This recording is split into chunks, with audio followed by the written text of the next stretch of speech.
President of the United States. Where's my camera? I guess it's over to you at this point, sir.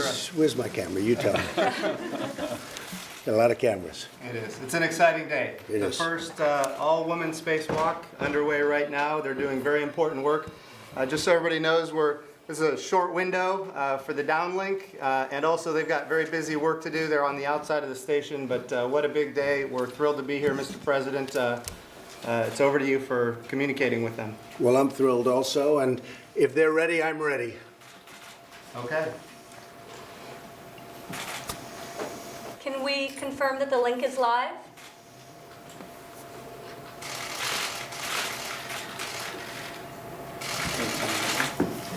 So the link is live. The link is live. They are listening. They're on the outside of the space station. Station, this is President Donald Trump.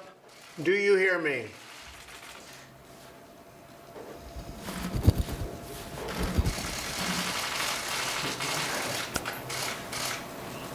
We can hear you. That's great. That's great. I was starting to get worried about you. You're in an interesting place. I thought we may have to be a little emergency work. I don't think that'll ever be necessary with you. The job that you do is incredible. And I'm here with Vice President Mike Pence, NASA Administrator Jim Bridenstine, and my daughter Ivanka. We're thrilled to be speaking live with two brave American astronauts who are making history, joining us during their spacewalk outside the International Space Station. And this is the first time for a woman outside of the space station.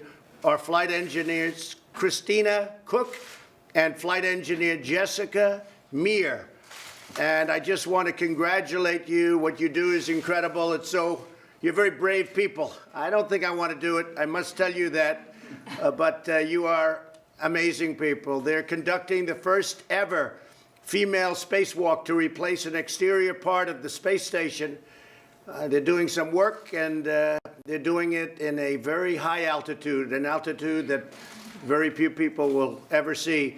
Congratulations, Christina and Jessica, on this historic event. This is truly historic, and you're right now on television all over the world, so don't get nervous.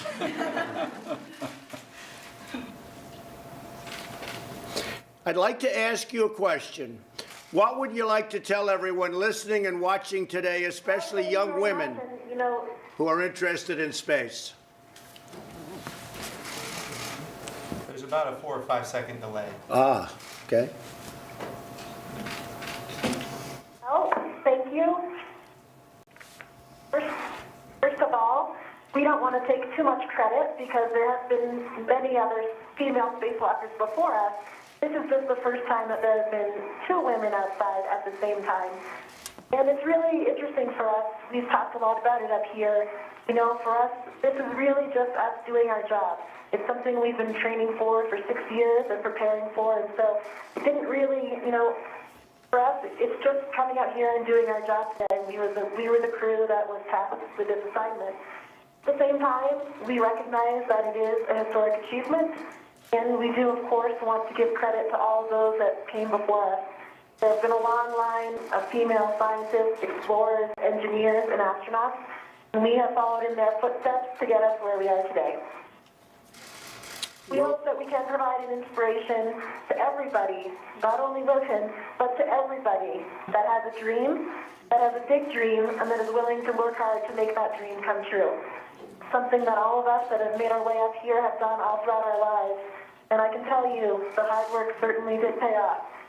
I've only been up here a few weeks, actually about 3 weeks I've been in space, and this is my first flight and my very first spacewalk. So it is a pretty incredible feeling, I'm sure you can all imagine, and it's one that I will never forget. I'm extremely fortunate to be sharing this moment with Christina Cook, who is not only my colleague, but also a very, very close and dear friend. So it's really our honor to be out here working today and to be representing whatever it is that's significant to whatever individual's desires and hearts. Thank you. Well, Christina and Jessica, I would like to, if I could, just thank you. Jessica, I know that You've been doing this and you've been working hard. And Christine, I've studied your resume. It's really incredible what you've done, what you've both done. Your lives have been incredible. And now you're in a place that, as I said, very few people will ever get that experience.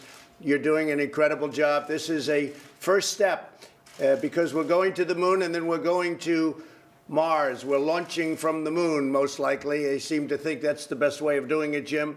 So we're launching from the moon, and I just want to congratulate you both. You're very brave, brilliant women, and you represent this country so well. And our country is very proud of you, and we are very proud of you. Millions and millions of people are watching you right now, but I will tell you what you do is really something very special. So first the moon, and then we go to Mars.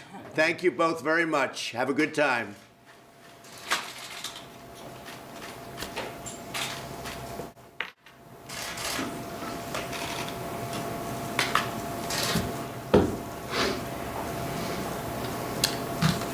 I'm wondering if we might have lost the link at this I point. don't know. Maybe they didn't like my message. Could be. Anyway, two great women, two great people, and you know, a big danger, not easy. It's not an easy thing to do. A lot of people would take a pass on that one, but they're great women. Okay, back to the scoop. I think I heard that. There's the link. That's the link. Oh, that's the link. That's the end of the link. So they heard my message and they tried to respond. It's space. I assume they're okay. I assume they're okay. Anyway, they're actually outside of the ship, so that's something, right? That's the first time that's taken place. First time since 1969 that a president has spoken to astronauts outside of the spaceship. So That was a great. It's a great thing. When are they coming back? What's the timing? So each one is different. Christina Cook is actually going to be have Thank the you to longest all parties. single endurance mission. We're resuming normal operational communications. Okay. So she's going to be on space station for, I think it's about 10 months, which is the longest Wow. we've ever had a woman on the space station ever. What's the longest for a man? 345 days. So why don't you have the woman break the record? Well, we have a very tight schedule when it comes to windows to get back and forth to the International Space Station. But that's within the realm of what is possible. We're working on schedules. Well, and next a woman on the moon, right? That's right. By direction of the president, we will have the first man, or I should say the first woman and next man on the south pole of the moon will be Americans. and what's your timing on that? Better not say it too fast. Get it done before you talk about it. Okay, yes, sir. Okay, go ahead. The goal is 2024, sir. If all things go according to plan, 2024 is within the realm of what is possible, and we're working hard to make that a reality. And because of the fact that we've been there, as I've said to you many times, we've been there a long time ago, it's really being done as a launch for Mars. Is that correct? That's right. We're building a habitat in orbit around the moon, a space station in orbit around the moon, and that will be launching in 2022. And once that is deployed, that will be modified into a Mars ship that will take us all the way to Mars. And between now and then, we want to build a sustainable architecture at the moon. We need to learn how to live and work on another world for long periods of time.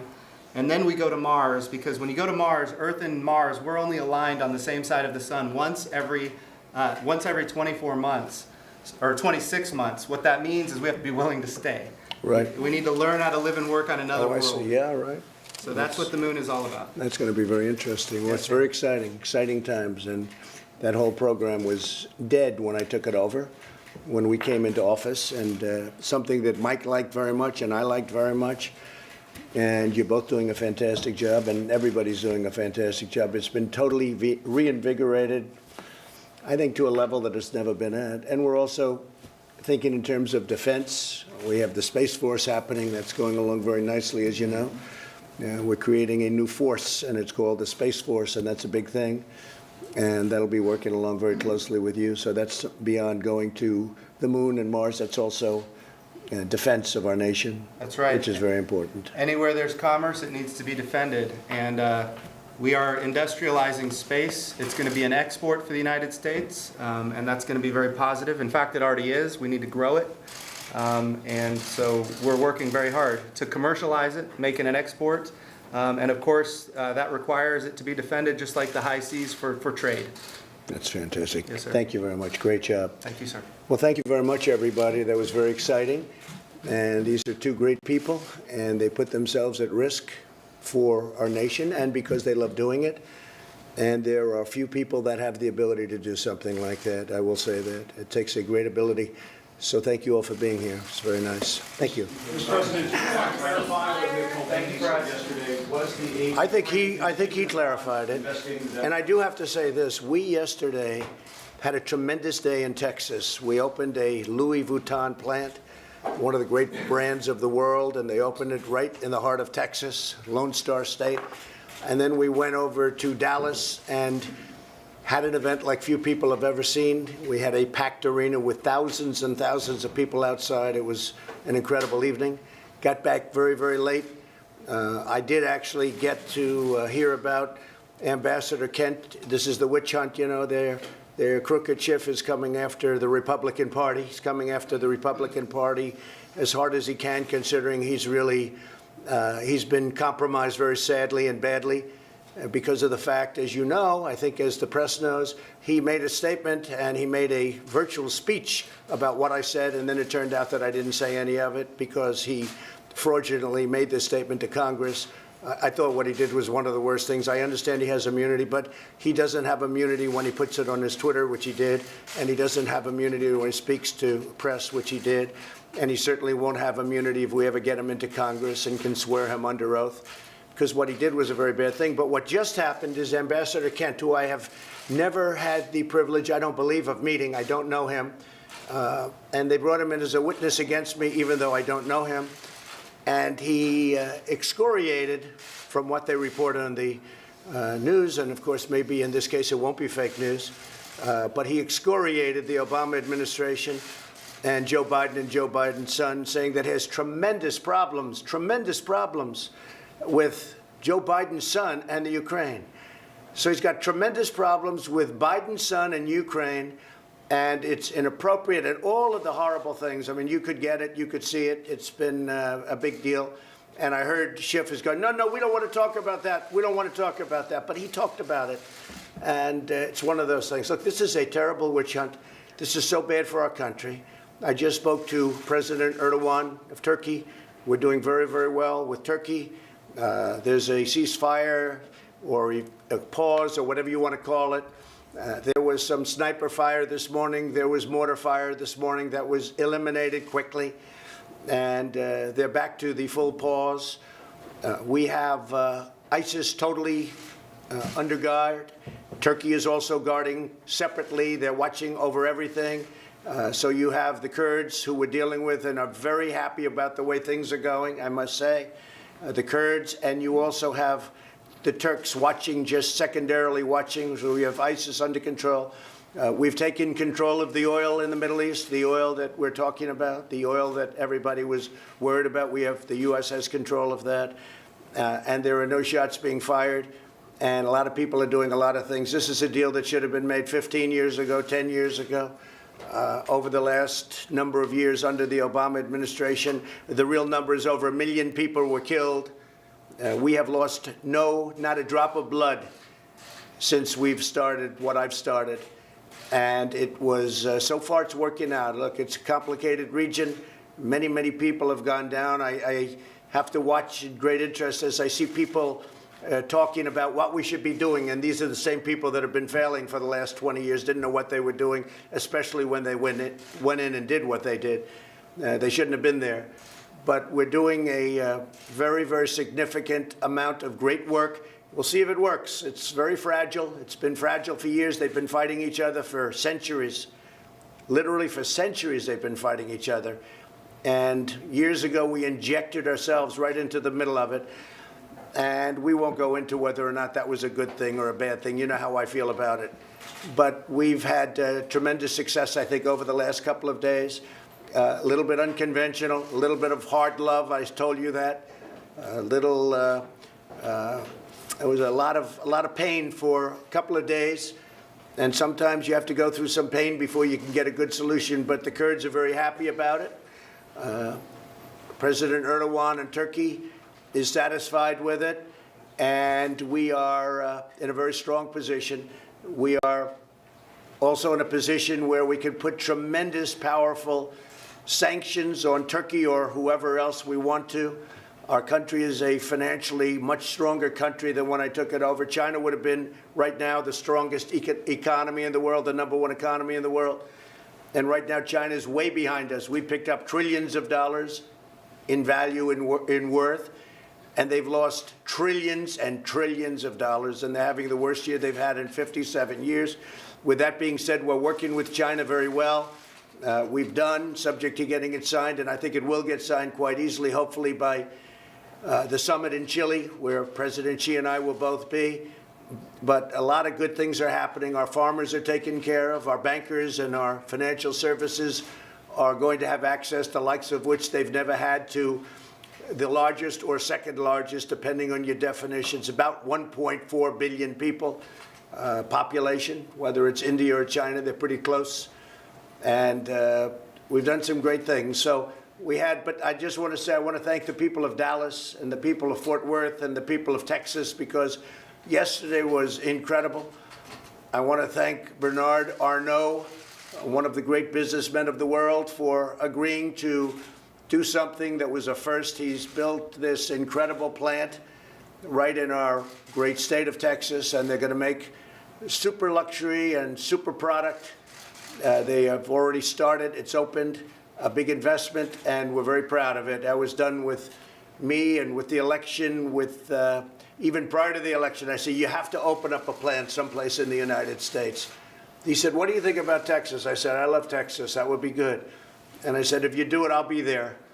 And so I fulfilled that commitment, but he opened up a beautiful plant. We think over 1,000 people will soon be working there. So thank you all very much. Yesterday was a big day. We had a great talk with President Erdogan, and it's going very well. Thank you very much. How